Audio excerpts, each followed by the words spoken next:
The dust-choked air of Hachita, New Mexico territory, swirled around the auction platform as Faith Prescott stood with her head bowed, her auburn hair falling across her face like a veil to hide her tears. It was 1878, and Faith had never imagined she would end up here being sold to the highest bidder after her family's ranch had been seized by the bank, leaving her with nothing but the clothes on her back and a debt she couldn't repay. Isaac Ironwood watched from the back of the crowd, his weathered Stetson pulled low over his steel-blue eyes. He had ridden into town only yesterday, but the whispers about the auction had reached his ears before sunset. Now, as the auctioneer's gavel pounded and jeers erupted from the crowd of miners, cowboys, and town drunks, Isaac's hand moved to the leather pouch tucked inside his vest. $500, called out a portly man with a gold watch chain stretching across his considerable belly. $500 for the Prescott girl. $550, shouted another, a rancher known for his cruel treatment of hired hands. The auctioneer, a thin man with a waxed mustache and eyes that glinted with avarice, smiled broadly. $550 for this fine young woman. She can cook, clean, and provide. Companionship, he winked, eliciting raucous laughter from the crowd. Faith's shoulders trembled slightly, but she kept her chin high despite everything. Her father had always told her that Prescotts don't break, they bend. But her father was now buried on what used to be their land, and her mother had passed years before. She was alone. $1,000, came a clear, steady voice from the back. The crowd parted like the Red Sea, revealing Isaac standing tall, his duster billowing slightly in the evening breeze. Well, well, the auctioneer grinned, revealing tobacco-stained teeth. Looks like we have a real big spender here. $1,000 from the stranger. $1,500, countered the portly man, his face flushed with determination or whiskey, possibly both. Isaac stepped forward, his spurs jingling with each deliberate step. $5,000. A collective gasp swept through the crowd. Faith's eyes widened, meeting Isaac's for the first time. In his gaze she saw something unexpected, not lust or ownership, but quiet resolve. The auctioneer laughed, the sound echoing across the town square. $5,000. My, this cowboy must be mighty desperate for company.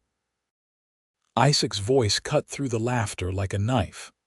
I'm not buying her body, he said, his words measured and clear. I'm buying her freedom tonight. Silence fell over the crowd. Faith felt her heart skip a beat, hope, a dangerous, fragile thing blossoming in her chest for the first time in months, going once, going twice. The auctioneer's voice had lost its mocking edge, replaced by a tinge of disbelief. Sold to the cowboy with the noble intentions. He couldn't help adding with a sneer, and the fat wallet. As Isaac approached the platform, Faith studied him more carefully. He wasn't like the other men who had been bidding. His clothes were worn but clean, his face weathered from years under the sun, but his eyes, those eyes held something she hadn't seen in a long time: kindness. "Madam," he said, extending a hand to help her down from the platform. "My name's Isaac Ironwood. I believe you're free to go wherever you please now." Faith hesitated before taking his hand. "Why would you do this for a stranger, Mr. Ironwood?" A shadow crossed his face. "Because I've seen what happens when good people do nothing." He released her hand once she was safely on the ground. "You don't owe me anything, Miss Prescott. Not your gratitude, not your company, nothing." The auctioneer approached, hand extended for payment. "Well, that was quite a show of chivalry, cowboy, but business is business." Isaac reached into his vest and pulled out a bank draft, handing it over without taking his eyes off Faith. "This covers it." The auctioneer examined the paper, his eyebrows shooting up. "Well, I'll be." He folded it carefully and tucked it into his coat pocket. "Pleasure doing business with you, sir." As the crowd dispersed, murmuring about the strange turn of events, Faith stood uncertain in the gathering dusk. "I have nowhere to go," she admitted softly, the reality of her situation crashing back down. Isaac nodded thoughtfully. "There's a respectable boarding house run by Mrs. Thornton on the edge of town. I can escort you there if you'll allow it." Faith studied him, trying to discern his true intentions. Every instinct told her to be wary, yet something about this quiet cowboy with the steady gaze made her want to trust him. "I would appreciate that, Mr. Ironwood." They walked in silence through the streets of Hachita, the setting sun painting the adobe buildings in shades of gold and amber. Faith was acutely aware of the stares following them, the whispered comments about the auction girl and the fool cowboy. "Don't mind them," Isaac said, seeming to read her thoughts. "Small towns run on gossip like engines run on coal." "You're not from Hachita," Faith observed. "No, madam." "Just passing through." "On your way where?" Isaac's lips curved in a slight smile. "Wherever the wind takes me. Been that way since the war." Faith nodded, understanding. Many men had never truly come home after fighting in the war between the states. They carried the battlefields with them, wandering from place to place like tumbleweeds. Mrs. Thornton's boarding house was a tidy 2-story building with lace curtains in the windows and pots of geraniums on the porch. The proprietress herself answered the door, a plump, gray-haired woman with shrewd eyes that took in Faith's disheveled appearance and Isaac's stoic presence. "Mrs. Thornton," Isaac said, removing his hat politely. "This is Miss Faith Prescott. She's in need of lodging." "I'll pay for a month in advance." Faith started to protest, but Isaac silenced her with a gentle look. Mrs. Thornton pursed her lips. "I've heard about what happened at the auction. This is a respectable establishment, Mr. Ironwood. Isaac Ironwood. Mr. Ironwood. I don't harbor women of questionable virtue." Faith flinched as if struck, but before she could speak, Isaac's voice hardened slightly. "Miss Prescott is a lady who's fallen on hard times through no fault of her own. She needs a safe place to stay while she gets back on her feet. If that's not something you can provide, we'll look elsewhere." Mrs. Thornton studied Faith more carefully, then nodded slightly. "Very well. I have a room on the 2nd floor. Meals are served promptly at 7, noon, and 6. No gentlemen callers in the rooms, no alcohol, no coming in after 9 in the evening." "That sounds perfectly reasonable," Faith said, finding her voice at last. "Thank you for your kindness." As Mrs. Thornton went to prepare the room, Faith turned to Isaac. "Why are you doing all this?" "You don't know me." Isaac looked past her, his eyes focused on something only he could see. "My sister was in a similar situation once. Nobody helped her." His voice was quiet, matter-of-fact, but Faith could hear the pain underneath. "I wasn't there when she needed me. Maybe this is my way of making amends." "I'm sorry about your sister," Faith said softly. Isaac nodded acknowledgement, then reached into his pocket and pulled out a small leather pouch. "This should help you get established. Buy some proper clothes, maybe find work." Faith stared at the pouch, conflict evident on her face. "Mr. Ironwood, you've already done too much." "I can't, you can," he interrupted gently. "And you will. Consider it a loan if your pride won't let you accept it otherwise." Their fingers brushed as she took the pouch, and Faith felt a strange flutter in her stomach. "I will pay you back, every penny." For the first time, a genuine smile transformed Isaac's face, softening the hard lines and lighting his eyes. "I believe you will, Miss Prescott." Mrs. Thornton returned, keys in hand. "Your room is ready, Miss Prescott." Isaac put his hat back on, preparing to leave. "Good night, then. Take care of yourself." "Wait," Faith said impulsively. Will I see you again? A shadow of uncertainty crossed Isaac's face. I don't rightly know. I wasn't planning on staying in Hachita long. Faith nodded, trying to hide her disappointment. Well, thank you again, Mr. Ironwood. I won't forget what you've done. He tipped his hat and turned to go, his tall figure silhouetted against the setting sun as he walked away. Faith watched until he disappeared around a corner, then followed Mrs. Thornton inside, carrying her few possessions and the mysterious cowboy's unexpected gift. The room was small but clean, with a narrow bed, a washstand, and a small window overlooking the main street. Faith sank onto the bed, the events of the day catching up with her all at once. She opened the pouch Isaac had given her and gasped at the amount of money inside.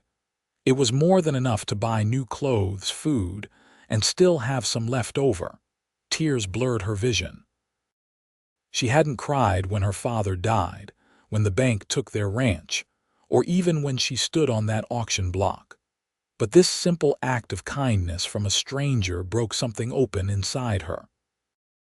As she lay down to sleep that night, Faith wondered about Isaac Ironwood, the cowboy who had bought her freedom and asked for nothing in return. She wondered if she would ever see him again. Morning came with the sound of birds and the smell of coffee and baking bread. Faith dressed in her worn dress, the only one she had, and went downstairs to find several other boarders already at the breakfast table. Conversation stopped when she entered, and she felt the weight of curious stares. Mrs. Thornton emerged from the kitchen carrying a platter of biscuits. "Ah, Miss Prescott, come have some breakfast. This is Mrs. White, Miss Cooper, and Mr. and Mrs. Peterson." Faith nodded politely to each person, acutely aware of her shabby appearance among these neatly dressed people. "Good morning." "So, Mrs. White said, stirring her tea, "We heard about what happened yesterday." Her tone made it clear what she thought of what happened. Faith lifted her chin. "Yes, I imagine everyone has by now." Mrs. Thornton set a plate in front of Faith. "Now, Edith, the girl's been through enough without your prying. Eat your breakfast, dear," she said to Faith, her tone softening slightly. After breakfast, Faith went to the general store to buy some necessities. The shopkeeper's wife, Mrs. Bailey, was surprisingly kind, helping her select fabric for a new dress and offering to introduce her to the town seamstress. "Thank you," Faith said, grateful for the woman's lack of judgment. "I was also wondering, do you know of anyone looking to hire help? I can cook, clean, so." Mrs. Bailey considered this. "Well, Doc Palmer's wife has been looking for someone to help with their children. They've got 4 little ones and Mrs. Palmer is expecting again. Or there's the hotel, they sometimes need maids." Faith nodded. "I'll inquire at both places.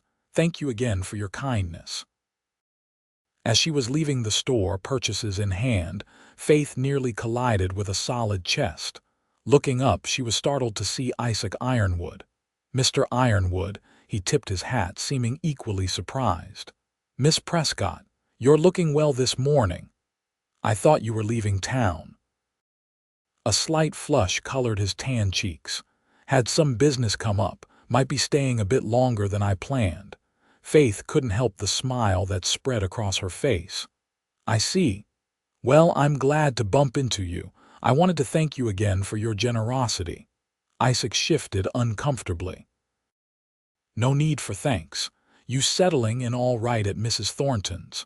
"Yes, it's very comfortable, and I'm looking for work today." Something like approval flickered in his eyes. "Good. What kind of work are you after?" They began walking together down the boardwalk, falling into step naturally. Mrs. Bailey suggested I speak to Dr. Palmer's wife about helping with their children, or perhaps the hotel. Isaac nodded. "The Palmers are good people. The hotel." He frowned slightly. "The owner, Hartford, has a reputation for being too familiar with his female staff." Faith felt a chill at his words. "I see. I'll keep that in mind." They paused outside the doctor's office. "Would you "Would you mind if I called on you sometime, Miss Prescott?" Isaac asked, his voice uncharacteristically hesitant. "Just to make sure you're getting on all right." Faith felt that strange flutter in her stomach again. "I would like that very much, Mr. Ironwood." He smiled, that rare, transformative smile that reached his eyes. "Until then, Miss Prescott." As Faith watched him walk away, she realized she was still smiling. There was something about Isaac Ironwood that made her feel safe in a way she hadn't felt since her father died. And though she had only known him for a day, she found herself looking forward to seeing him again. The Palmer household was chaotic but warm. Dr. Palmer was a kind-faced man with spectacles and a gentle manner, and his wife, Clara, was harried but welcoming. Their 4 children ranging from age 2 to 8 were running around the house when Faith arrived. "Oh, thank heavens," Clara Palmer said, one hand on her swollen belly as she ushered Faith inside. "I was beginning to think no one would answer our advertisement." Faith spent the morning discussing duties and wages, and by lunchtime, she had secured a position helping with the children 6 days a week. The pay was modest but fair, and the Palmers seemed genuinely kind people who treated her with respect despite the rumors that had undoubtedly reached their ears.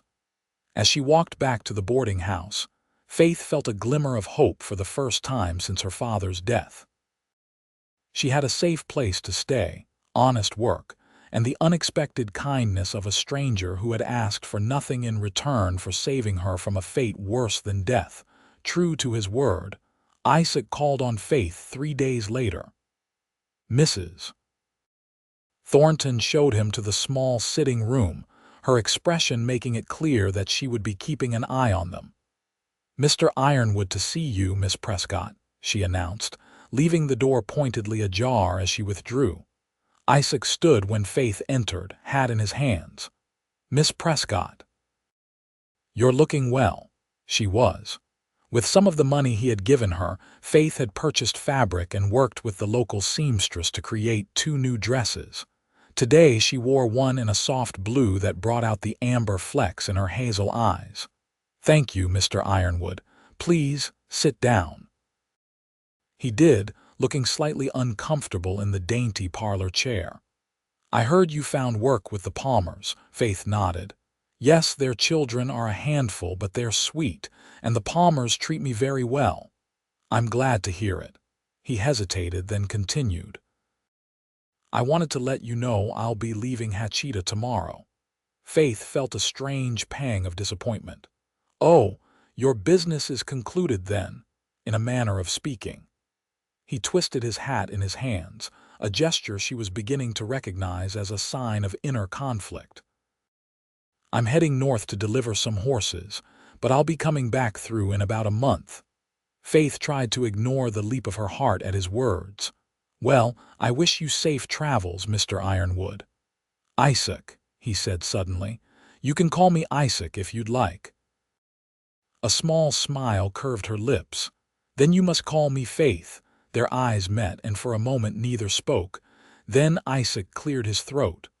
"I was wondering if you might write to me while I'm gone, if that's not too forward." "I would like that," Faith replied softly. "Very much." He gave her the address of a trading post in Santa Fe where letters could be held for him. As he rose to leave, he seemed reluctant to go. "Faith," he said, testing her name.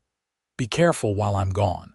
Hatchita's mostly a good town, but there are those who might not respect your position." She understood his meaning. "I'll be careful, Isaac, I promise." He nodded, satisfied. "I'll look forward to your letters then, and to seeing you when I return." After he left, Faith sat in the parlor for a long time, thinking about the quiet cowboy with the kind eyes who had changed her life with a single act of generosity. She didn't understand why she felt so drawn to him after such a short acquaintance, but there was something about Isaac Ironwood that called to her soul. That night, she wrote her first letter to him, though he had barely left town. She described her day with the Palmer children, the gossip she'd overheard at the general store, and the desert sunset that reminded her of the colors in his eyes. She sealed it carefully, already anticipating his reply.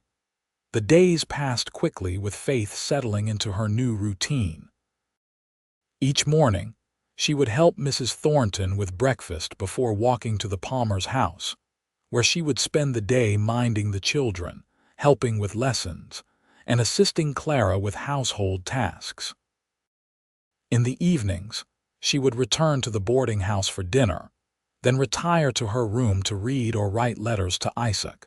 His first reply came 2 weeks after he left, the envelope slightly crumpled from its journey. Faith's hands trembled as she opened it, eager to hear his news. Isaac wrote sparingly but thoughtfully, telling her of the places he'd seen, the people he'd met, and his plans for the horse delivery. What struck Faith most was how he asked after her welfare, expressing genuine concern for her happiness and comfort. "I find myself thinking of you often," he wrote near the end of the letter, "and looking forward to returning to Hatcheta more than I have ever anticipated returning anywhere in many years." Faith pressed the letter to her heart, a smile spreading across her face. She had never received a letter from a gentleman before, and though Isaac's words were proper and respectful, she sensed the depth of feeling beneath them. As promised, Isaac returned to Hatcheta a month later. Faith was at the Palmers when Clara mentioned seeing him ride into town. "That cowboy who helped you at the auction is back," Clara said casually as she kneaded bread dough. "Saw him heading toward the livery stable this morning." Faith felt her cheeks warm. "Mr. Ironwood is a kind man." Clara shot her a knowing look. "Kind and handsome. And unmarried from what I hear." "Clara," Faith protested, but she couldn't help smiling. That evening, as Faith walked back to the boarding house, she spotted a familiar figure leaning against the porch railing. Her heart skipped a beat as Isaac straightened, removing his hat as she approached. "Faith," he said, his voice warm, "it's good to see you." She couldn't help the smile that spread across her face. "Isaac, welcome back to Hatcheta." He looked better rested than when he'd left, his clothes cleaner and his beard trimmed. The month apart had only made Faith more aware of his handsome features, the strong line of his jaw, the crinkles at the corners of his eyes that deepened when he smiled. "I got your letters," he said. "All of them. They meant a great deal to me." Faith felt a blush creep up her neck. "I enjoyed writing them and receiving yours." They stood there for a moment, neither quite sure what to say next. Finally, Isaac cleared his throat.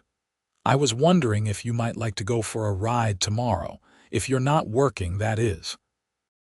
I thought you might enjoy seeing a bit more of the territory." "I would love that," Faith replied. "I have Sundays free." His smile widened. "I'll come by at 10 then. I can borrow a gentle mare from the livery for you." "That sounds perfect." As Faith went inside, she couldn't help the excitement bubbling up inside her. Mrs. Thornton raised an eyebrow at her flushed cheeks, but said nothing. Sunday dawned clear and crisp, a perfect autumn day in the New Mexico territory. Faith dressed carefully in her new green dress, which she had designed with a split skirt that would allow her to ride astride if necessary. She braided her hair and pinned it up, adding a small hat she had trimmed herself.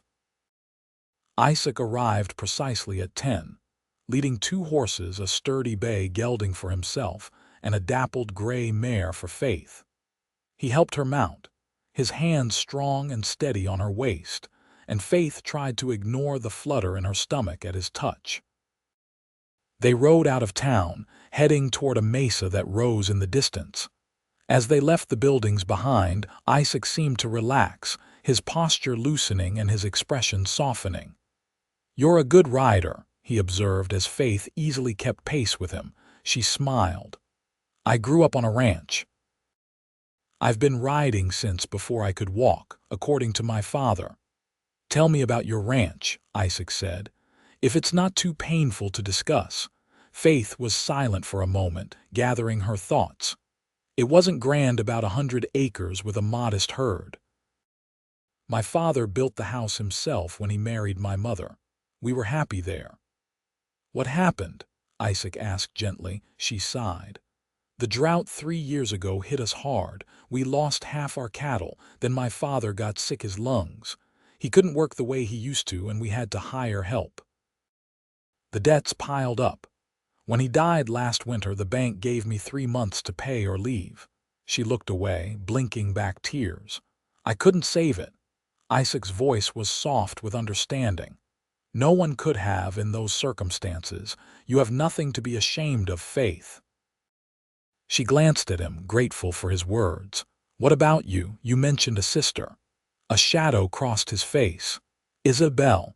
She was younger than me by 4 years. After our parents died, I joined the Union Army to support us when I came back from the war." He paused, his jaw tightening. "She had fallen on hard times. By the time I found her, it was too late. She had been working in a house of ill repute in St. Louis. Died of consumption shortly after I arrived." Faith reached across the space between their horses and touched his arm. "I'm so sorry, Isaac."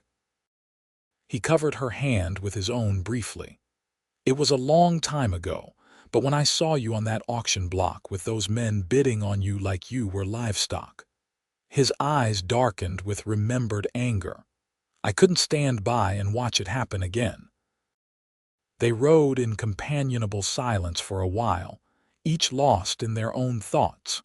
Eventually, they reached the base of the mesa. Isaac dismounted and helped Faith down, his hands lingering at her waist a moment longer than necessary. "There's something I want to show you," he said, tying the horses to a scrubby juniper tree. "It's a bit of a climb, but worth it." They hiked up a narrow trail that wound its way up the side of the mesa. Faith was grateful for her practical boots and split skirt as they scrambled over rocks and through brush. Isaac stayed close, offering his hand at difficult spots, his strength steady and reassuring. When they reached the top, Faith gasped at the view. The desert stretched out before them, a vast panorama of reds, golds, and browns, with the town of Hachita, a tiny cluster of buildings in the distance. Mountains rose on the horizon, their peaks catching the midday sun. "It's beautiful," Faith breathed. "Yes, it is," Isaac agreed, but when she turned to him, he was looking at her, not the view. Their eyes met, and something passed between them, an acknowledgement of the connection that had been growing since that first day. Faith felt her heart quicken as Isaac stepped closer. "Faith," he said, his voice rough with emotion, "I know we haven't known each other long, but I find myself thinking about you all the time." She smiled, warmth spreading through her chest. "I think about you too, Isaac." His eyes searched hers. "May I kiss you?" Instead of answering, Faith closed the distance between them, rising on tiptoe to press her lips gently to his. Isaac's arms came around her waist, drawing her closer as he deepened the kiss, tender and questioning at first, then with growing confidence as she responded. When they finally broke apart, both slightly breathless, Isaac rested his forehead against hers. "I've wanted to do that since I saw you write your name for the first time," he admitted. Faith laughed softly. "I've wanted you to do that since you helped me down from that auction platform." They spent the rest of the afternoon on the mesa, sharing the picnic lunch Mrs. Thornton had packed for them and talking about everything and nothing, their childhoods, their dreams, their favorite books. As the sun began its descent, painting the desert in fiery hues, they reluctantly made their way back down to the horses. The ride back to town was filled with comfortable silence and occasional glances that spoke volumes. Faith felt as if something new and fragile had blossomed between them, something full of promise and hope. At the boarding house, Isaac helped her dismount, his hands gentle. "Thank you for today," he said softly. It's been the best day I've had in a very long time. Faith smiled up at him. For me too. May I call on you again tomorrow evening? I would like that very much. He bent and brushed his lips against hers, a brief, sweet kiss that left her wanting more. Until tomorrow, then. As Faith watched him lead the horses away, she touched her fingers to her lips, still feeling the warmth of his kiss. For the first time since her father's death, she felt truly alive and hopeful for the future. Over the next few weeks, Isaac became a regular visitor at the boarding house. He would come in the evenings after Faith finished work at the Palmers, and they would sit in the parlor under Mrs. Thornton's watchful eye, talking and laughing until curfew. On Sundays, they would ride out into the countryside, exploring hidden canyons and secluded valleys. Each outing ended with increasingly passionate kisses and reluctant goodbyes, both of them aware of the growing feelings between them, but neither quite ready to put those feelings into words. Isaac had taken work at the livery stable, his expertise with horses making him a valuable employee. He rented a small room above the stable, saving his wages carefully. Faith often brought him lunch, enjoying the simple pleasure of watching him work, his muscles flexing as he shod horses or repaired tack. It was during one such lunch that the peace of their developing relationship was shattered. Faith had just arrived at the livery with a basket containing sandwiches and apple pie when she heard raised voices from inside. She paused at the door, recognizing one voice as Isaac's, his tone uncharacteristically angry. "I told you, Wilson, that's not how it happened," Isaac was saying, his voice tight with controlled fury. "That's not what the marshal in Tucson says," replied another voice, smooth, educated with an undercurrent of menace. "He says you shot an unarmed man in cold blood." Faith's blood ran cold. She stepped into the shadowy interior of the stable, blinking as her eyes adjusted to the dim light. Isaac stood facing a well-dressed man she had never seen before, his hand hovering near his hip where he wore his Colt. "Faith," Isaac said sharply, noticing her, "you shouldn't be here right now." The stranger turned, eyeing Faith with calculated interest. "Ah, so this is the famous Miss Prescott I've been hearing about." He doffed his hat with exaggerated courtesy. "Vernon Wilson, madam, Deputy United States Marshal." Faith nodded stiffly, her eyes going to Isaac's face. It was like a mask, all the warmth and tenderness she had come to know replaced by cold wariness. "What's going on, Isaac?" she asked quietly. Wilson answered before Isaac could. "Your friend here is wanted for murder in the Arizona Territory. I've come to take him back to Tucson to stand trial." Faith felt as if the ground had dropped away beneath her feet. "That can't be true," she said, her voice barely above a whisper. Isaac's eyes met hers, filled with regret and something else, fear. Not for himself, she realized, but for her. "Faith, I need you to go back to the boarding house now."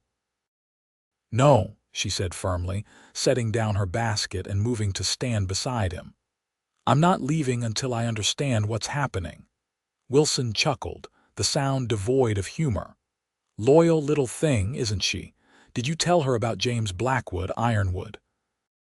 About how you shot him in the back while he was walking away from a poker game?" "That's a damn lie and you know it," Isaac growled. "Blackwood drew on me first. It was self-defense and there were witnesses." "Witnesses who have mysteriously recanted their statements," Wilson said, examining his fingernails. "Curious, isn't it?" Faith looked between the two men, fear gripping her heart.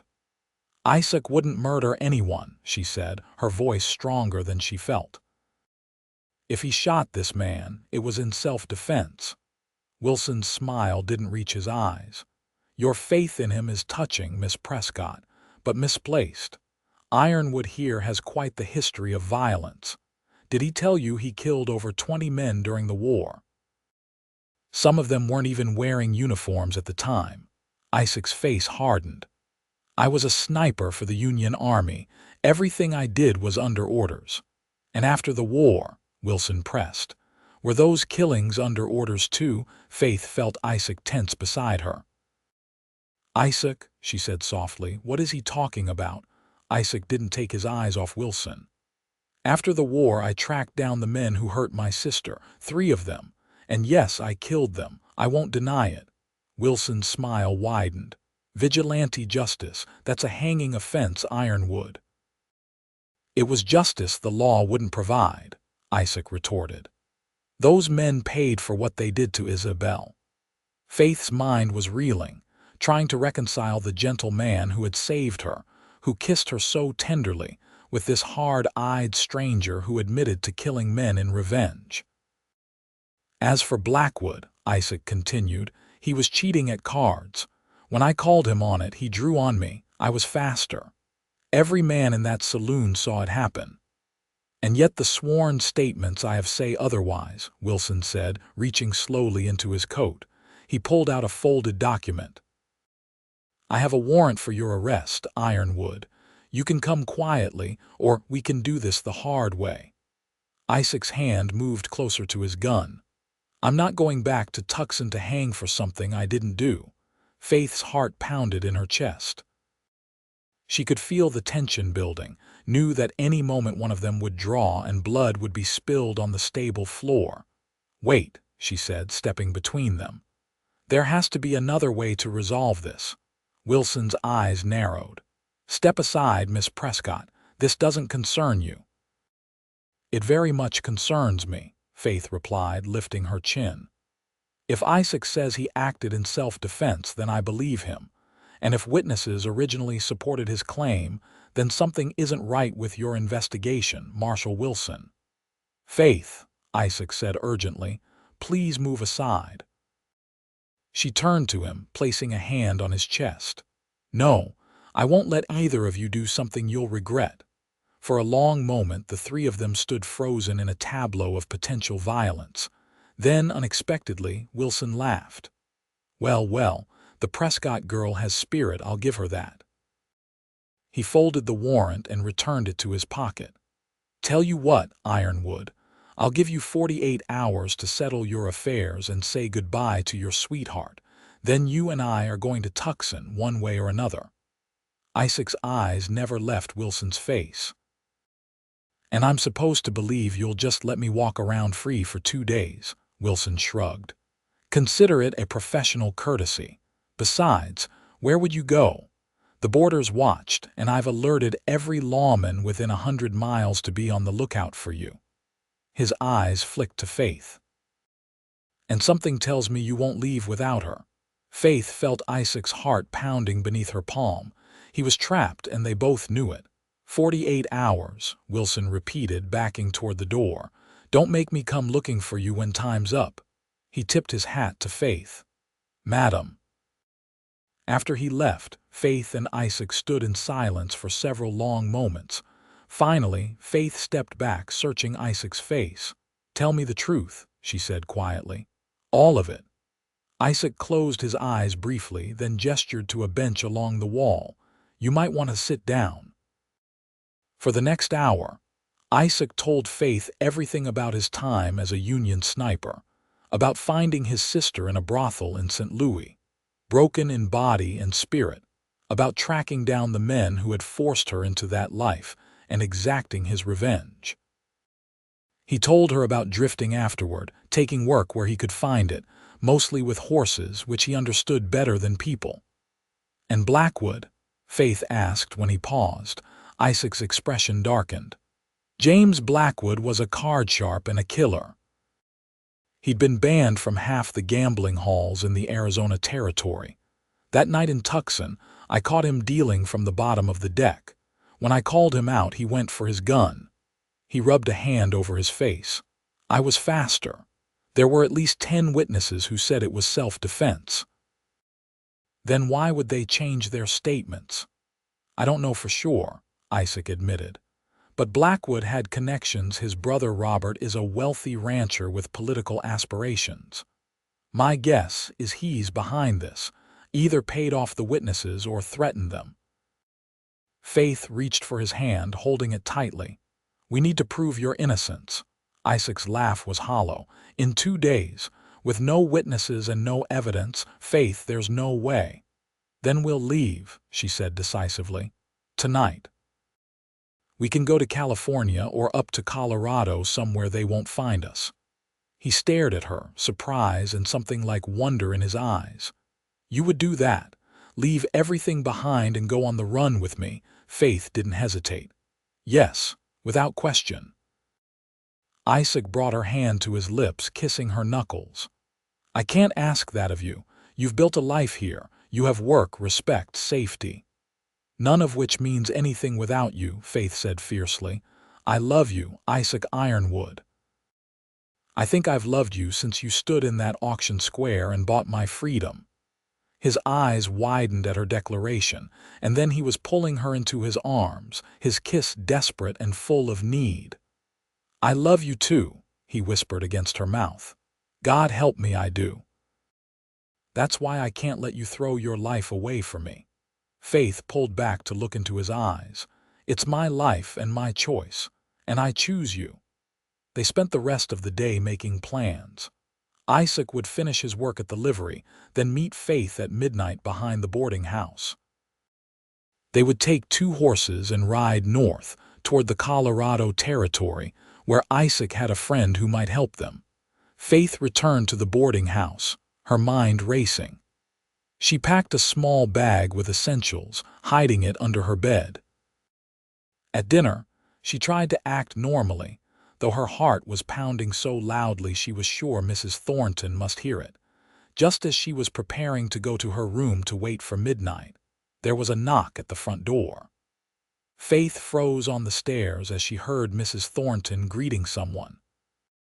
"Marshall Wilson," the landlady said. "What brings you here at this hour?" Faith pressed herself against the wall, listening intently.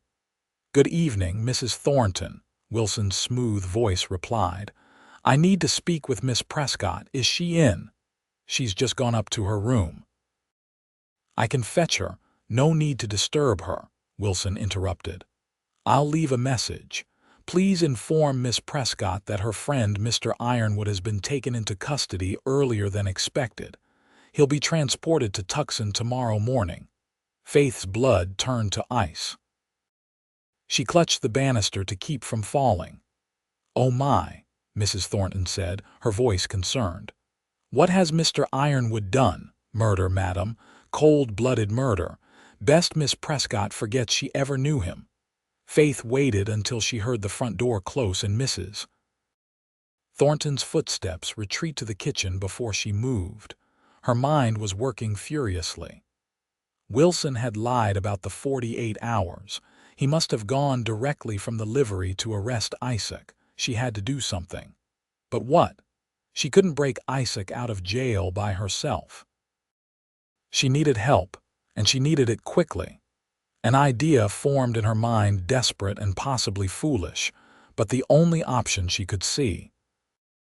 Grabbing her shawl, Faith slipped out the back door of the boarding house and hurried through the darkening streets toward the largest house in Hatcheta, the residence of Judge Henry Montgomery. Judge Montgomery was known for his strict but fair rulings. He had been kind to Faith on the few occasions their paths had crossed, and she hoped he would at least hear her out before turning her away. The judge's housekeeper answered Faith's urgent knock, her eyebrows rising at the sight of the young woman on the doorstep after dark. "Miss Prescott." "Whatever is the matter?" "I need to speak with Judge Montgomery," Faith said breathlessly. "It's an emergency." The housekeeper hesitated, then nodded. "Wait here. I'll see if he's available." Faith paced nervously on the porch until the door opened again, revealing the judge himself, a tall man with iron-gray hair and shrewd eyes. "Miss Prescott," he said, his voice deep and resonant. "Mrs. Collins says you have an urgent matter to discuss. Please come in." Faith followed him into a well-appointed study, where the judge gestured for her to sit. "Now, what's this about?" he asked, settling into a leather chair behind his desk. Faith took a deep breath, and told him everything about Isaac saving her at the auction, about their growing relationship, about Marshall Wilson's accusations and Isaac's explanation. She spoke quickly but clearly, aware that every minute might be precious. When she finished, Judge Montgomery studied her thoughtfully. "That's quite a tale, Miss Prescott. You understand that without evidence there's little I can do." "But surely you can delay the transfer," Faith pleaded. "Give us time to gather evidence or find the witnesses who originally supported Isaac's version of events." The judge steepled his fingers. "Marshall Wilson has a federal warrant. I have no authority to interfere with his execution of that warrant." Faith felt despair rising like a tide. "So there's nothing you can do? Isaac will be sent to Tucson to hang for a crime he didn't commit." Judge Montgomery was silent for a long moment. Then he reached for a piece of paper. "I can't stop the transfer," he said, beginning to write. "But I can issue a judicial order requiring that all evidence and witnesses be thoroughly examined before any execution is carried out." Hope flared in Faith's chest. "Will that help?" "It might buy your Mr. Ironwood some time," the judge said, continuing to write. "And time is often what justice needs most." He looked up at her. "You really believe in his innocence, don't you?" "With all my heart," Faith replied without hesitation. The judge nodded as if her answer confirmed something for him. "I knew your father, Miss Prescott. He was an honest man with good judgment. It seems his daughter inherited those qualities." He signed the paper with a flourish. "Take this to Sheriff Davis immediately. It instructs him to deliver it to the authorities in Tucson along with the prisoner." Faith took the document with trembling hands. "Thank you, Judge Montgomery. I don't know how to repay you." He waved away her thanks. "I'm not doing this for you or for Ironwood. I'm doing it for justice. Now go quickly." Faith hurried to the sheriff's office, her heart pounding. Sheriff Davis was a gruff, no-nonsense lawman who had always treated Faith with distant politeness. Tonight, he regarded her with suspicion as she burst into his office. "Miss Prescott, what in tarnation are you doing here at this hour?" Faith handed him the judge's order. "Judge Montgomery sent me with this.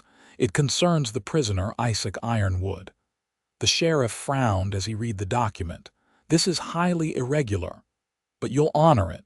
Faith asked anxiously. Davis sighed heavily. "Judge's orders are judge's orders."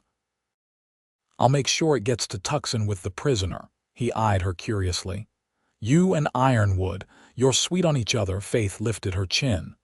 "I love him, Sheriff, and he's innocent." Davis shook his head. "Marshall Wilson seems pretty convinced otherwise. May I see him?"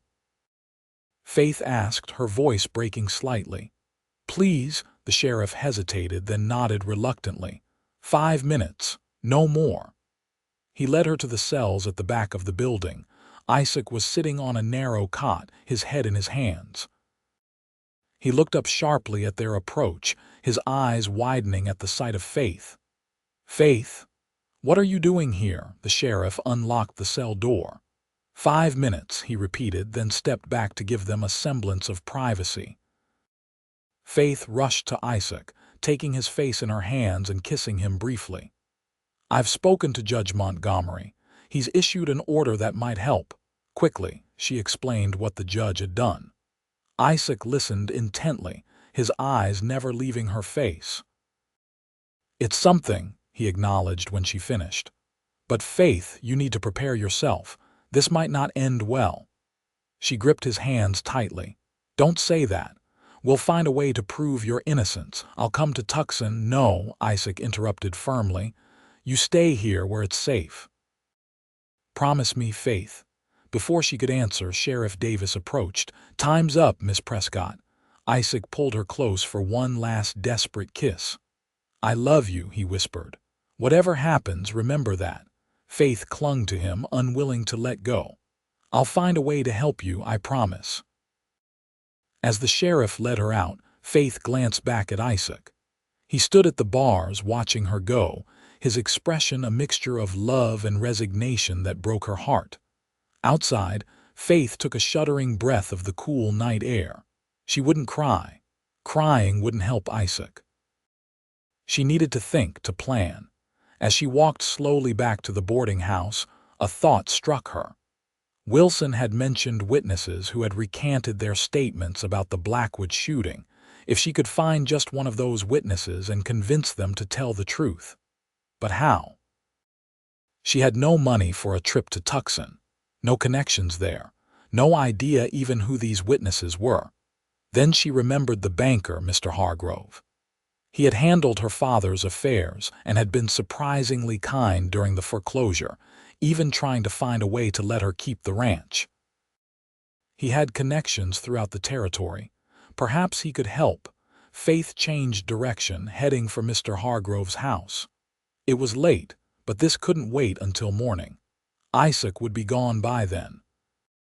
Mr. Hargrove answered the door himself, dressed in a robe and looking concerned at the late-night visitor. "Miss Prescott, is everything all right?" "I'm sorry to disturb you, Mr. Hargrove, but I need your help," Faith said. She quickly explained the situation.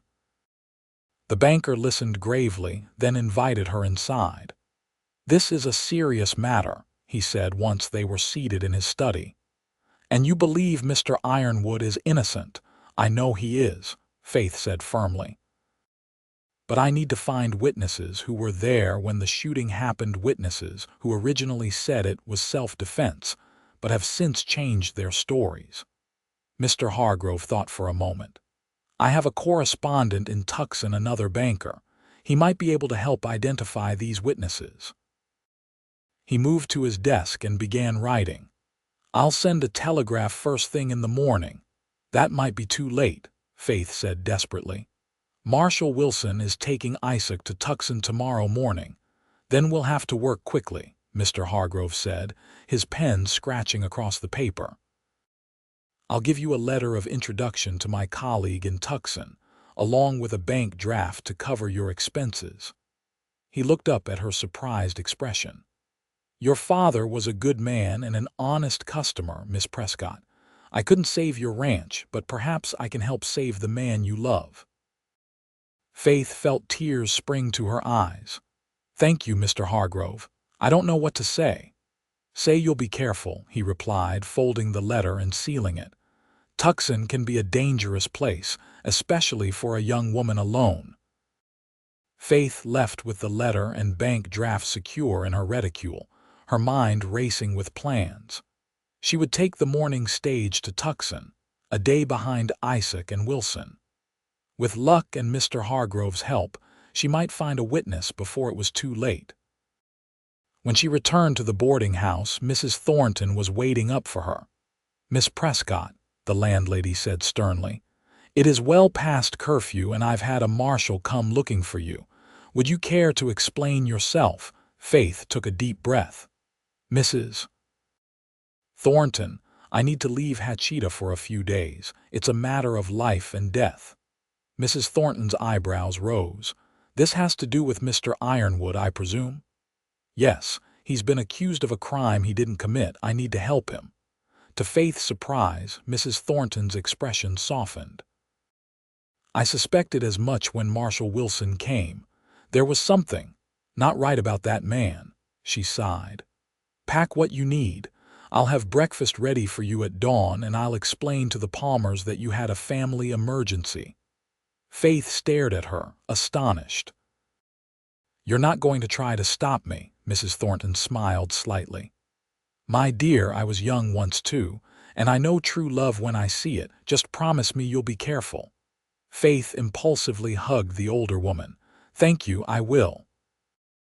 The next morning, Faith boarded the stage to Tucson with a carpet bag containing a change of clothes, Mr. Hargrove's letter and bank draft, and Judge Montgomery's judicial order.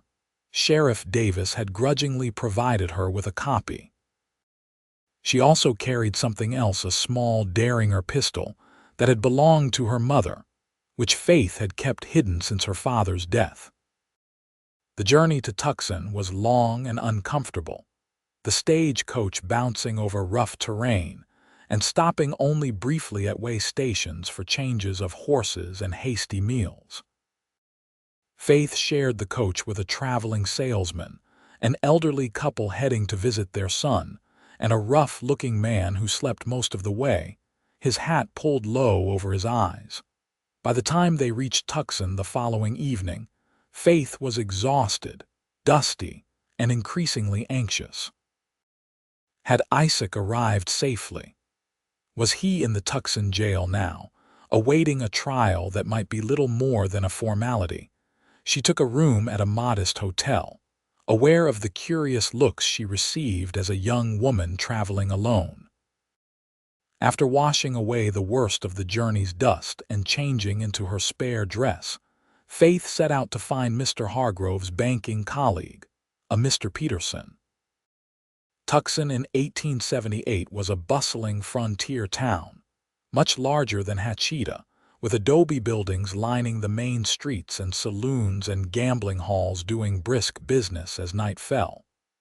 Faith kept her head down and moved purposefully, trying not to attract attention. The bank was closed, of course, but Mr. Peterson's address was included in the letter.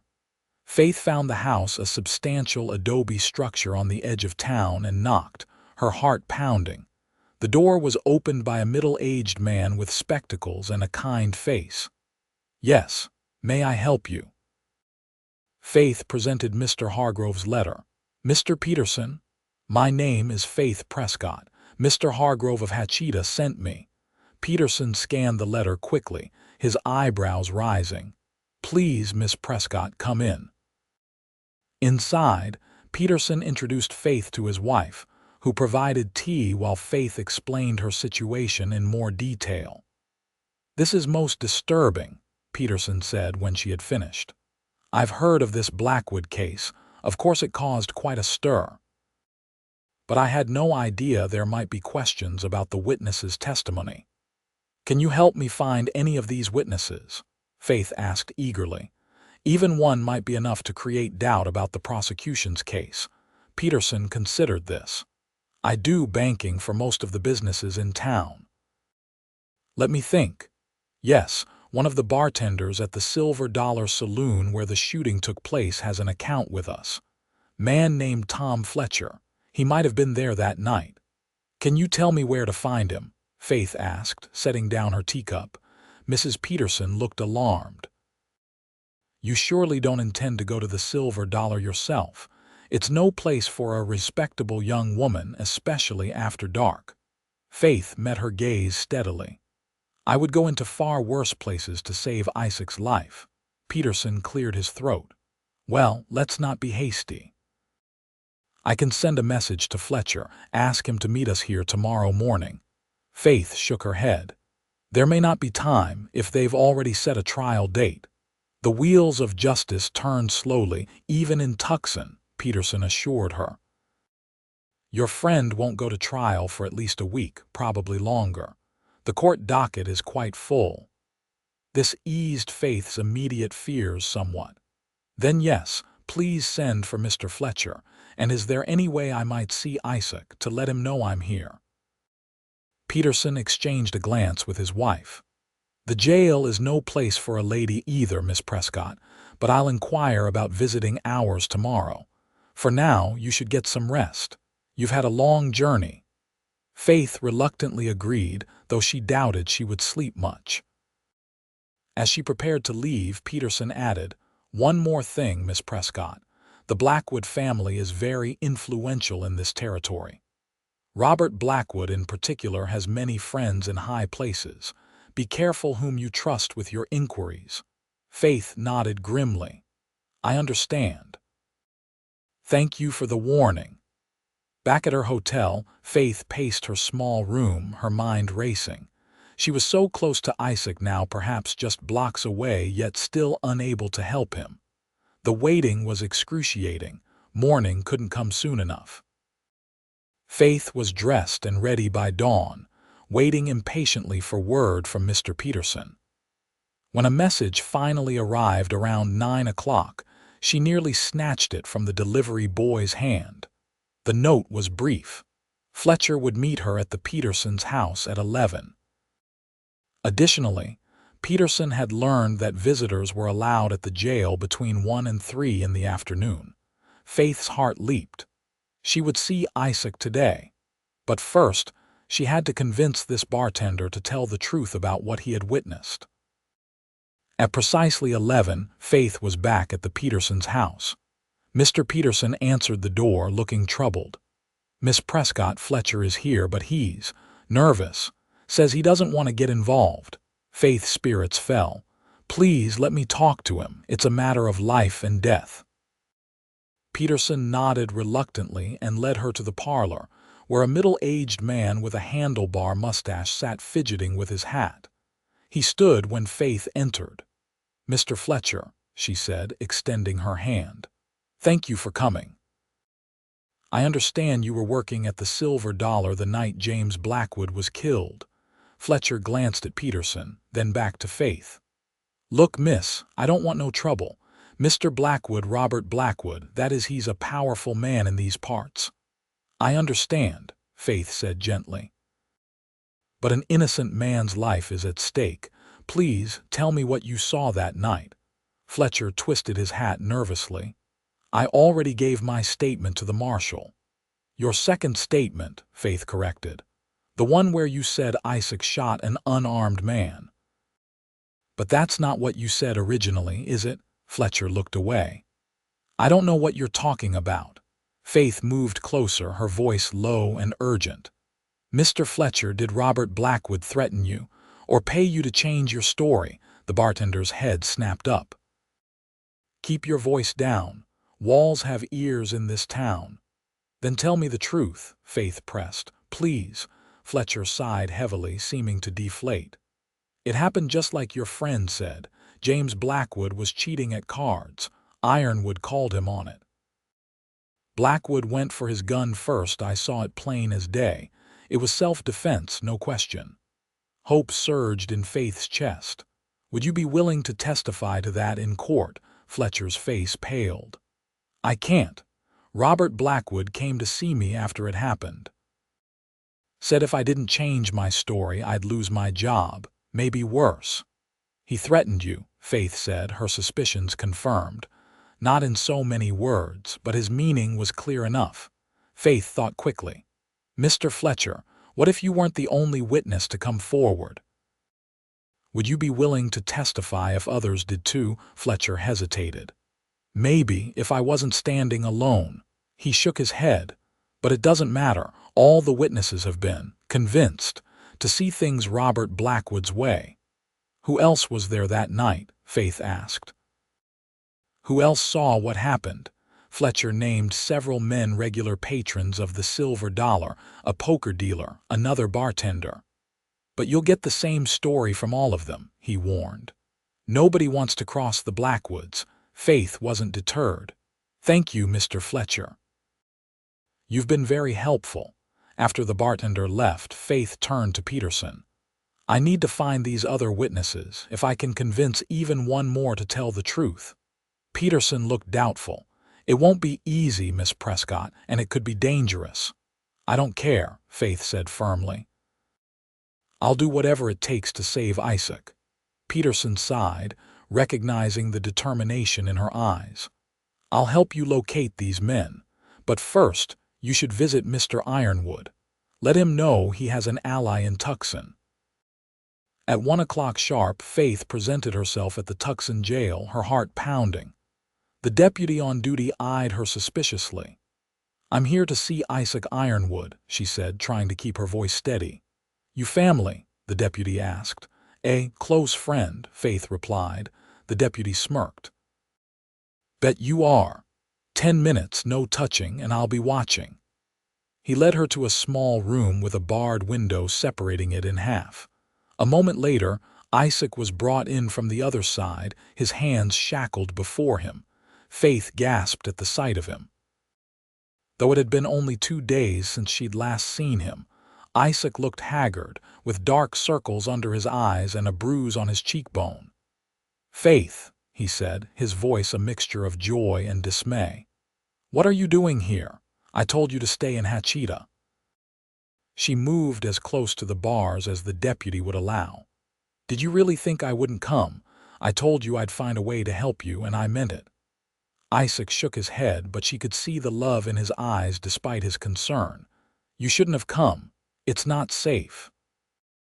Faith quickly told him about Judge Montgomery's order, Mr. Hargrove's help, and her conversation with Fletcher. Isaac listened intently, hope gradually replacing the resignation in his expression. "You're amazing," he said when she finished. "But Faith, be careful. Robert Blackwood is a dangerous man." "I will," she promised. "When is your trial?" "Next week. Tuesday, 5 days." Faith nodded determinedly. "That gives me time to find more witnesses." "Faith." Isaac leaned closer to the bars, lowering his voice. "If this doesn't work, if I'm convicted, I want you to go back to Hachita and forget about me. Build a life for yourself." Faith's eyes flashed. "That's not going to happen. You're innocent and I'm going to prove it, and then we're going to have a future together."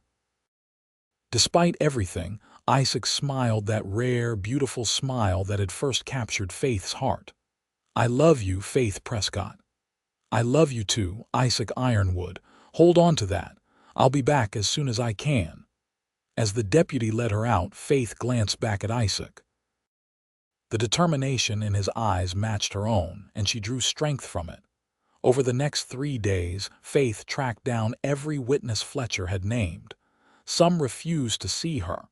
Others listened but would not commit to telling the truth in court. By Friday, Faith was beginning to despair. She had found 5 witnesses from the night of the shooting, but none were willing to risk Robert Blackwood's wrath by testifying. That evening, as she sat in her hotel room reviewing her notes, there was a knock at her door. Faith approached cautiously, her mother's daring her close at hand. "Who is it?" she called. "Tom Fletcher, miss. Need to talk to you." Faith opened the door to find the bartender looking even more nervous than before, constantly glancing over his shoulder. "May I come in?" he asked urgently. Faith stepped aside and Fletcher slipped into the room, immediately moving away from the windows. "What's happened?" Faith asked. "Robert Blackwood knows you're in town asking questions," Fletcher said, his voice low. "He's been asking about you, wanted to know who you've talked to." Faith felt a chill run down her spine. "How did he find out?" "Tucson's a small town in its way," Fletcher replied. "Word gets around, but that's not why I'm here." He reached into his pocket and withdrew a folded piece of paper. "There's a man, Jeremiah Cole. He was at a corner table that night.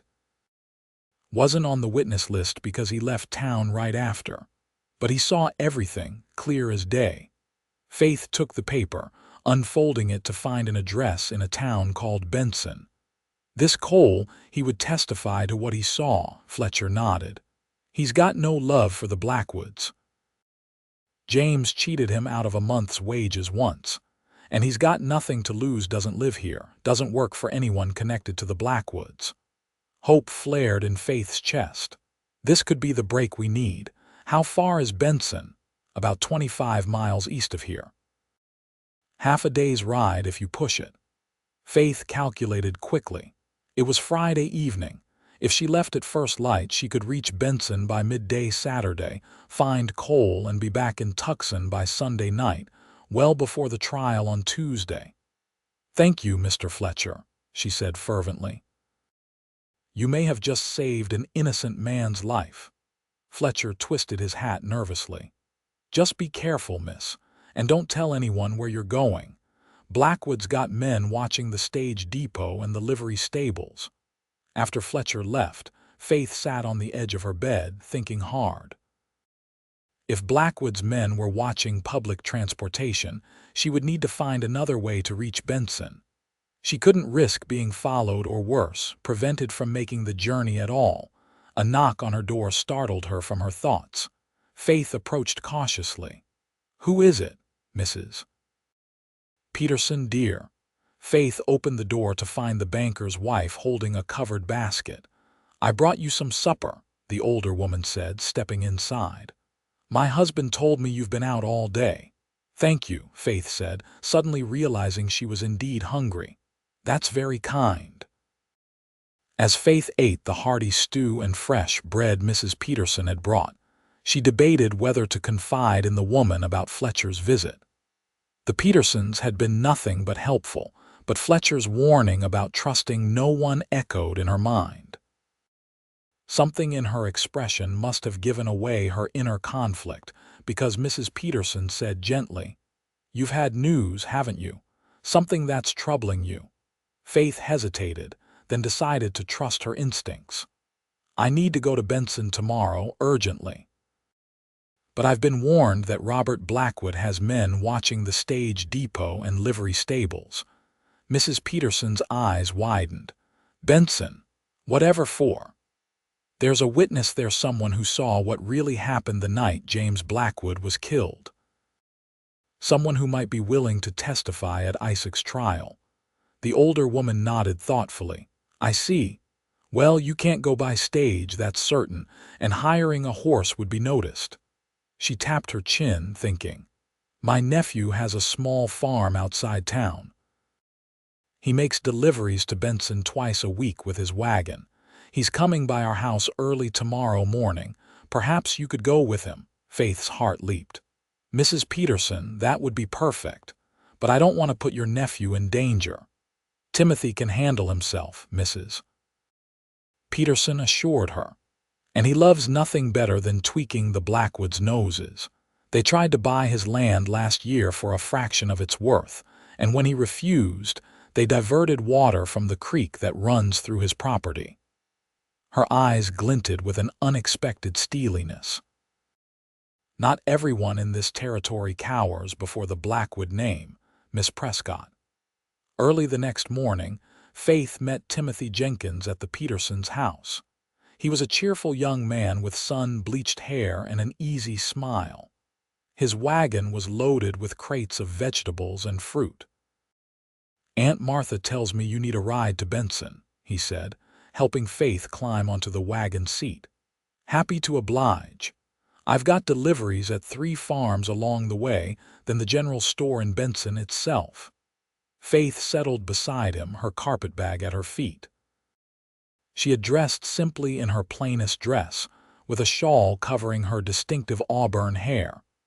"Thank you for doing this, Mr. Jenkins. I understand it might be a risk." Timothy laughed as he flicked the reins, setting the team of mules in motion. "Madam, anyone who's giving Robert Blackwood grief is a friend of mine. Besides," he added with a wink, "who'd suspect a farmer and his wife making deliveries?" "His wife?" Faith asked, confused. Timothy grinned.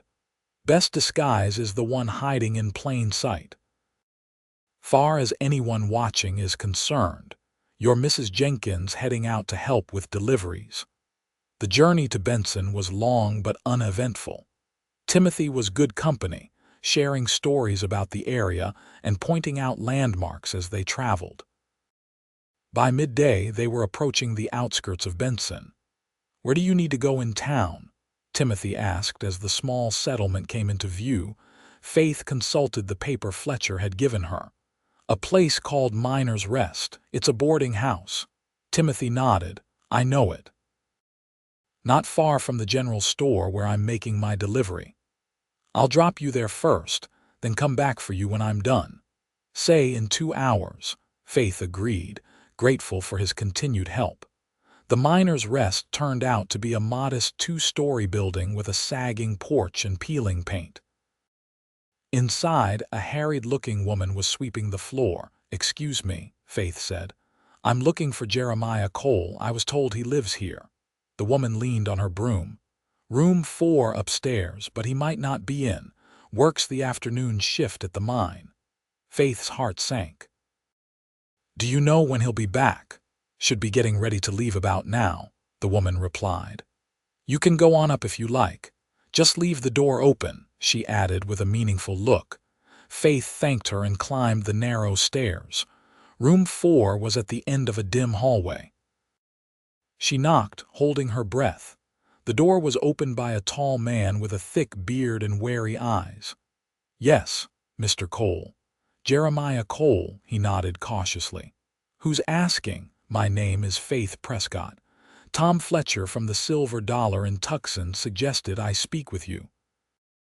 It's about what you witnessed the night James Blackwood was killed. Cole's expression darkened. Don't know nothing about that. You best move on, miss. He started to close the door, but Faith put her hand out to stop it. Please, Mr. Cole, an innocent man's life depends on this. Isaac Ironwood is going to hang for defending himself if someone doesn't speak up. Cole hesitated. Fletcher sent you, you say? Yes. He said you were there that night, that you saw James Blackwood draw first. After a long moment, Cole stepped back. You better come in. But I ain't got much time. Need to get to the mine. Inside the sparse room, Cole gestured for Faith to sit on the room's only chair while he perched on the edge of the bed. So, what's this all about? Why come looking for me now? Faith explained the situation, how the witnesses had been pressured to change their testimony, how Isaac was facing a murder charge for what had been clear self-defense, how the trial was set for Tuesday. And you think my word would make a difference? Cole asked when she had finished. Against the Blackwoods. You're dreaming, miss. Your word, combined with the truth about how the other witnesses were coerced, could create reasonable doubt, Faith argued. All we need is for one juror to believe Isaac acted in self-defense. Cole ran a hand through his beard. James Blackwood was a mean son of a mean piece of work, cheated me out of $40 once. His brother's worse in his way, more refined in his methods. Then help us stop him, Faith urged. Help us show that the Blackwoods can't control everything and everyone in this territory. Cole studied her intently. You care about this Ironwood fella a great deal, don't you? I love him, Faith said simply. And I believe in his innocence. Cole nodded slowly. Well, I did see what happened. Clear as day, Blackwood was cheating, Ironwood called him on it. Blackwood went for his gun first, no question. Ironwood was faster, that's all. Will you come back to Tucson with me? Faith asked, hope rising in her chest. Will you testify to what you saw? Cole was silent for a long moment, then he sighed heavily. My shift at the mine ends at midnight. I can be ready to travel after that. But I'm warning you, Miss Robert Blackwood ain't going to take this lying down. Faith's smile was radiant. Thank you, Mr. Cole. You won't regret this. Timothy was waiting outside the Miner's Rest when Faith emerged. She quickly explained the situation. Cole will be ready to travel after midnight. Is there any way we could wait and take him back to Tucson with us? Timothy frowned thoughtfully. That's a long night drive. And my mules are already tired. He considered the problem.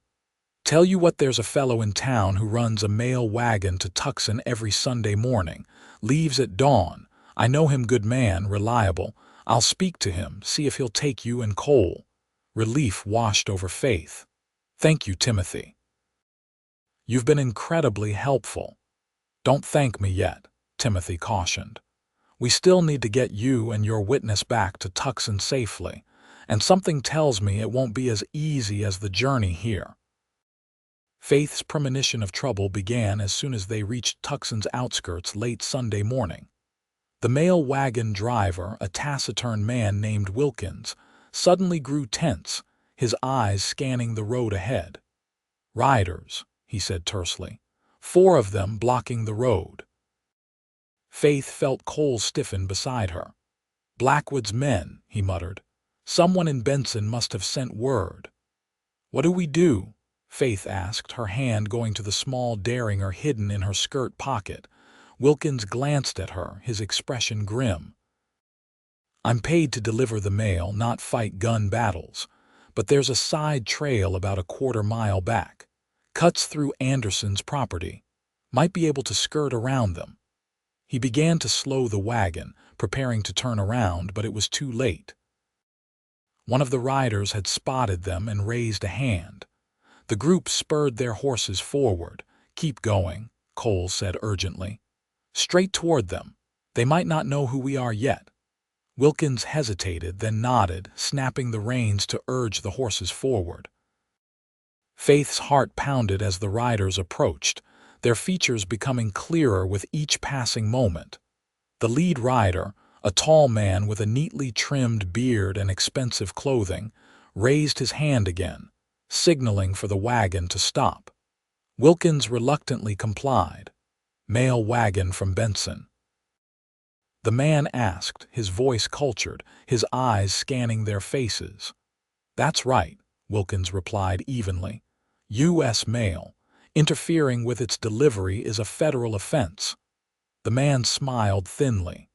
"I have no intention of interfering with the mail, sir. I'm merely looking for a particular passenger." A young woman traveling with a minor. His gaze settled on Faith. "Ah, I believe I've found them. Miss Prescott, I presume." Faith lifted her chin defiantly. "And you must be Robert Blackwood." His smile widened. "My reputation precedes me. Yes, I am Robert Blackwood. And you, I understand, have been causing quite a stir in my town, asking questions about my brother's unfortunate demise." "Your brother drew on an unarmed man and got himself killed for it," Cole interjected bluntly. "Nothing unfortunate about justice being served." Blackwood's eyes hardened as they shifted to Cole. "Jeremiah Cole, the missing witness. How convenient that Miss Prescott should find you just before Ironwood's trial." "What do you want, Mr. Blackwood?" Faith asked, trying to keep her voice steady. "Merely to talk," Blackwood replied smoothly. "I'd like to make you an offer, Miss Prescott, one that would benefit all parties involved." Faith's eyes narrowed. "I'm not interested in any offer that involves letting an innocent man hang." "Hear me out," Blackwood insisted. "I'm prepared to arrange for the charges against Ironwood to be reduced to manslaughter. He'd serve perhaps 5 years, then be free to leave the territory. In exchange, Mr. Cole here returns to Benson and forgets what he thinks he saw that night." Faith felt a moment of temptation. 5 years was better than hanging. But then she thought of Isaac, innocent of any crime, spending years in a territorial prison. "No," she said firmly. "Isaac is innocent. Mr. Cole will testify to that and the truth will come out."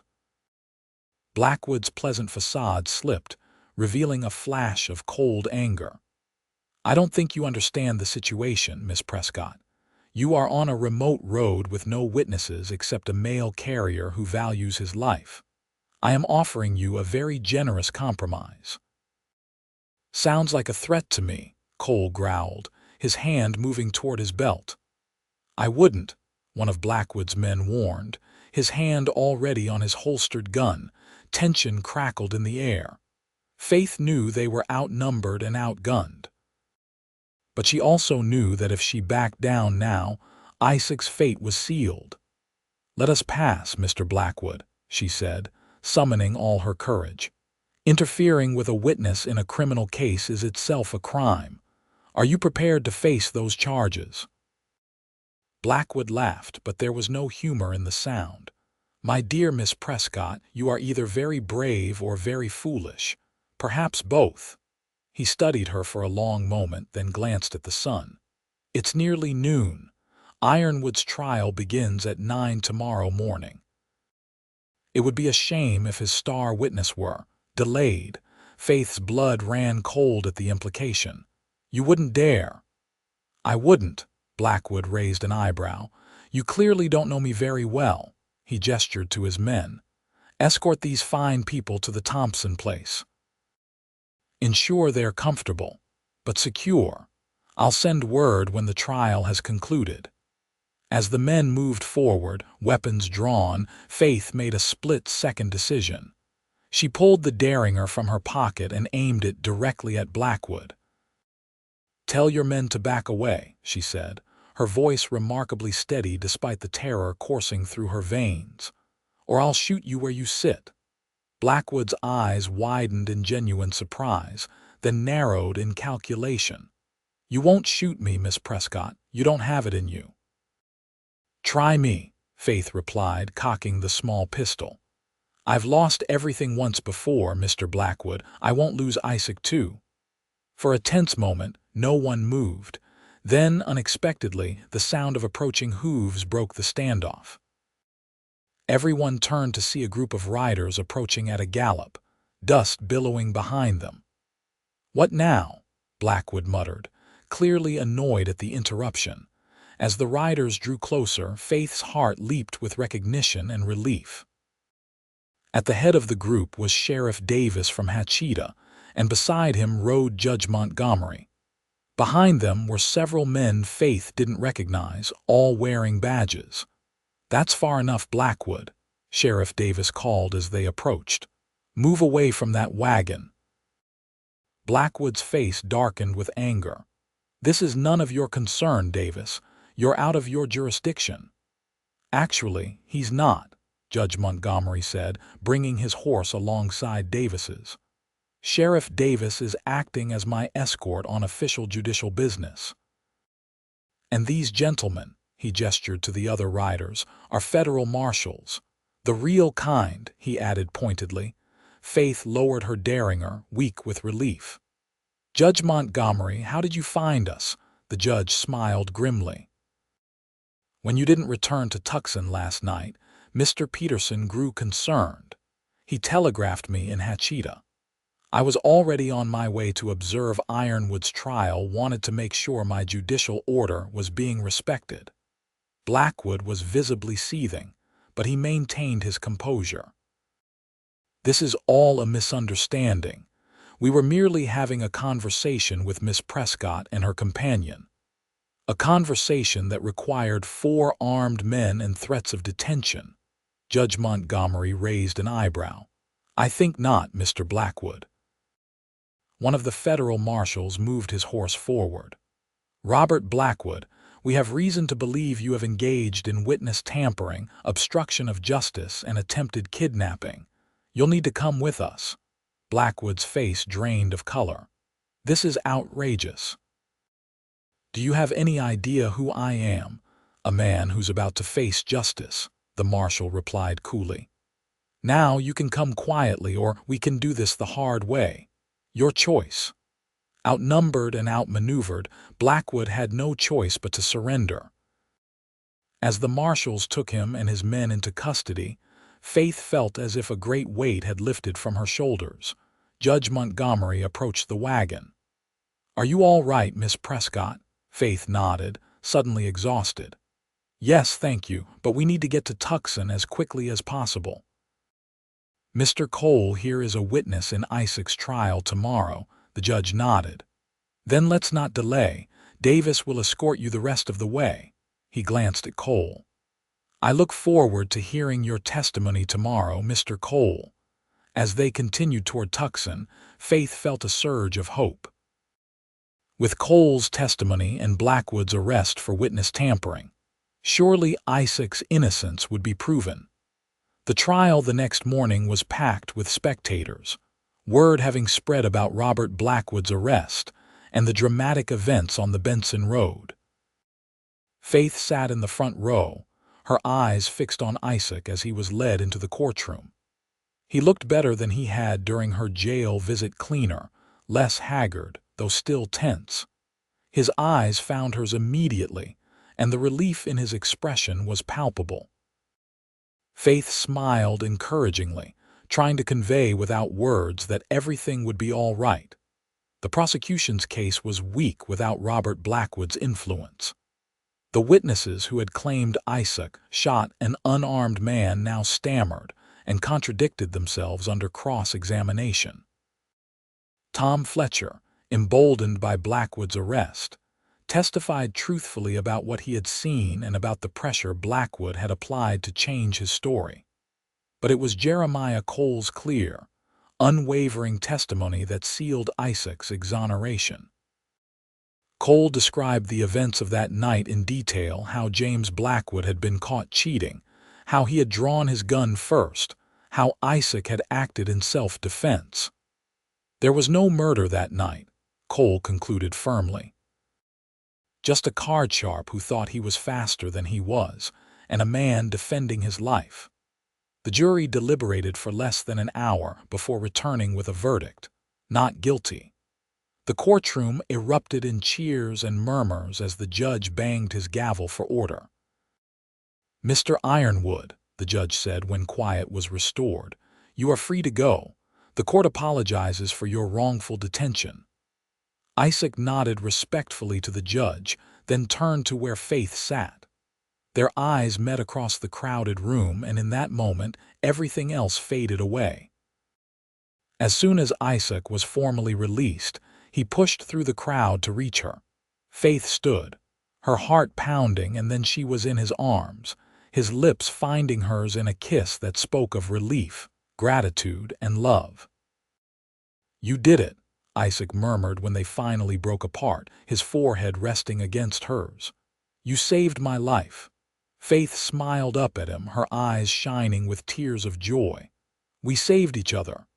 Outside the courthouse in the bright Arizona sunshine, Isaac took Faith's hands in his. "What happens now?" he asked, his voice husky with emotion. Faith squeezed his hands. "Now we go home together." "Home," Isaac repeated. "Hachita," Faith nodded. "Unless you had somewhere else in mind, Mrs. Thornton is expecting me back, and I'm sure the Palmer children are running poor Clara ragged." Isaac smiled, that rare, beautiful smile that had first captured her heart. "Hachita it is. I hear they need a good horse trainer at the livery, and—" He hesitated, suddenly uncertain. "I thought maybe we could look for a small piece of land outside town. Nothing fancy, just somewhere we could build a life together." Faith's heart swelled with love. "Isaac Ironwood, are you asking me to marry you?"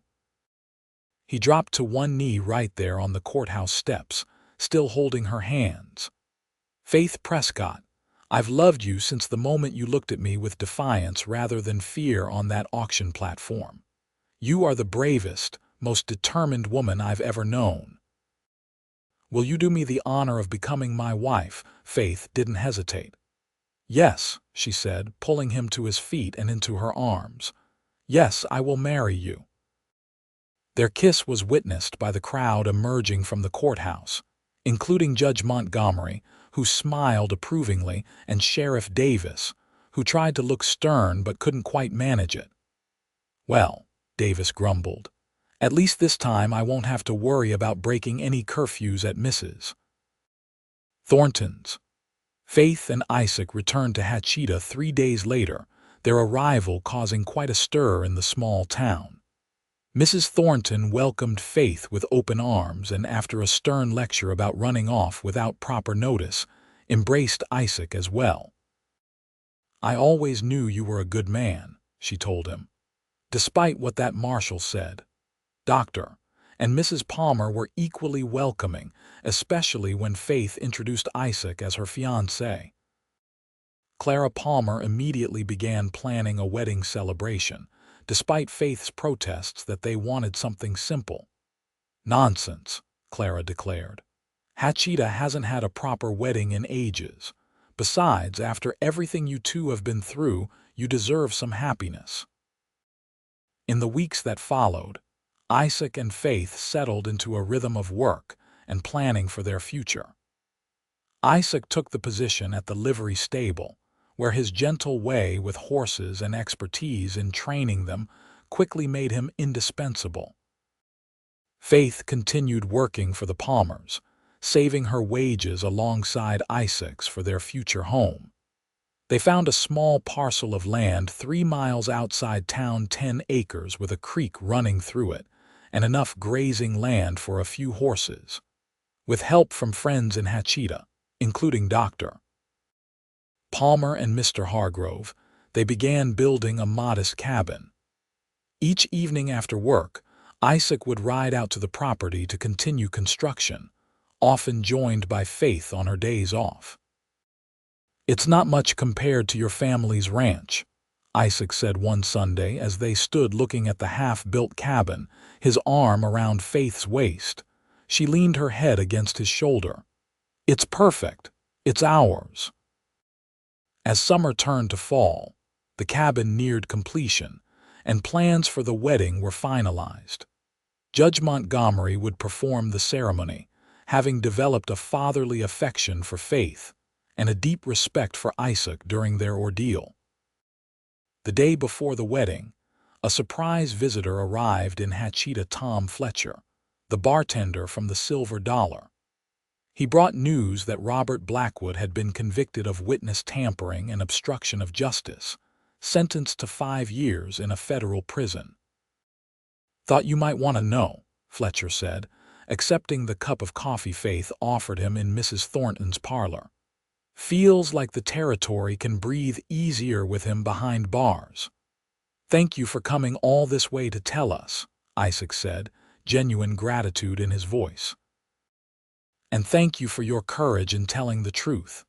Fletcher waved away his thanks. "Least I could do. Besides," he added with a grin, "I wouldn't miss your wedding for the world." The wedding day dawned clear and crisp, a perfect October day in the New Mexico territory. The entire town of Hatcheta, it seemed, had turned out for the occasion, the small church filled to capacity with well-wishers. Faith wore a simple white dress that Mrs. Palmer had helped her make, with tiny pearl buttons down the back that had once adorned Clara's own wedding gown. Her hair was arranged in a crown of braids, adorned with small white flowers gathered from the desert that morning, as Faith walked down the aisle on Dr. Palmer's arm. He had insisted on giving her away, claiming a father's prerogative as her employer. Her eyes were fixed on Isaac, standing tall and handsome at the altar. His face, normally so reserved, was alight with joy as he watched her approach. Judge Montgomery performed the ceremony with dignity and warmth, his deep voice carrying to every corner of the packed church as Isaac and Faith exchanged vows and rings. "By the authority vested in me by the territory of New Mexico," the judge concluded, "I now pronounce you husband and wife. You may kiss your bride." Isaac cupped Faith's face gently in his hands, his eyes filled with love. "My wife," he whispered, just for her to hear, before lowering his lips to hers. The celebration that followed lasted well into the evening, with music, dancing, and enough food to feed half the territory, courtesy of Mrs. Thornton and the other women of Hatcheta. As the sun set, Isaac and Faith slipped away from the festivities, mounting the horses that waited behind the church. "Ready to go home, Mrs. Ironwood?" Isaac asked, his voice husky with emotion. Faith smiled, the happiness in her heart almost too much to contain. "Lead the way, Mr. Ironwood." They rode side by side toward their new cabin, toward the life they would build together. As the first stars appeared in the velvet sky above, Faith thought back to that dusty auction platform where their story had begun, where a quiet cowboy with kind eyes had said the words that changed her life forever. "I'm not buying her body, I'm buying her freedom tonight." In saving her freedom, Isaac had given Faith something even more precious, a love that had withstood trials and dangers, a love built on courage, trust, and unwavering belief in each other. And as they approached the cabin that was now their home, Faith knew that this was just the beginning of their story. 5 years later, the sound of children's laughter drifted through the open windows of the Ironwood ranch house. Faith smiled as she kneaded bread dough, pausing to glance out at the yard where Isaac was teaching their 4-year-old son, Thomas, how to groom a pony. Their 2-year-old daughter, Elizabeth, sat nearby on a blanket, solemnly arranging a collection of smooth stones in patterns only she understood. The ranch had flourished in the years since their wedding. What had started as 10 acres and a small cabin had grown to 50 acres, a comfortable house, and one of the most respected horse breeding operations in the territory. Isaac's gift with horses had attracted buyers from as far away as California, and Faith's skill with accounts had ensured their business prospered. As Faith watched her family through the window, She marveled at how far they had come from that fateful day at the auction.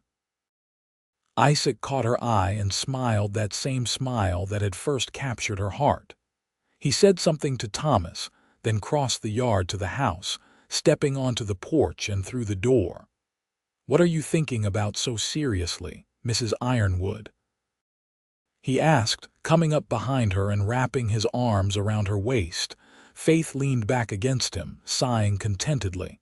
"Just how lucky we are, how perfect our life is." Isaac pressed a kiss to her temple. "We made it perfect together." Faith turned in his arms, flour-dusted hands coming to rest on his shoulders. "Do you ever think about that day at the auction?" "Every day," Isaac replied softly.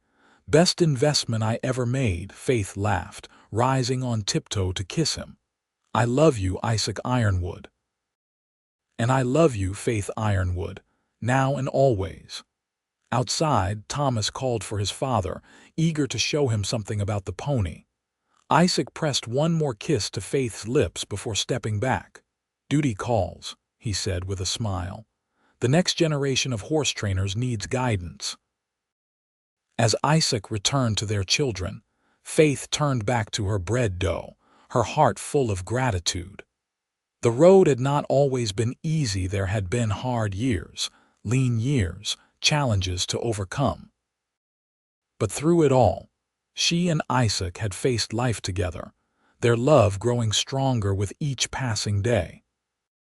And as the afternoon sun slanted through the windows of the home they had built, Faith knew with absolute certainty that the auctioneer's laughter that day in Hatchita had not been the end of her story, but the beginning of the greatest adventure of her life, a life of love, family, and freedom, bought by a quiet cowboy with kind eyes and a heart brave enough to stand against injustice. It was a freedom they now shared, not just with each other, but with their children and the community they had helped build. A freedom that reminded Faith every day that love was the most powerful force in the world, capable of breaking chains, healing wounds, and building a future brighter than either of them had dared to imagine on that dusty afternoon when their paths first crossed.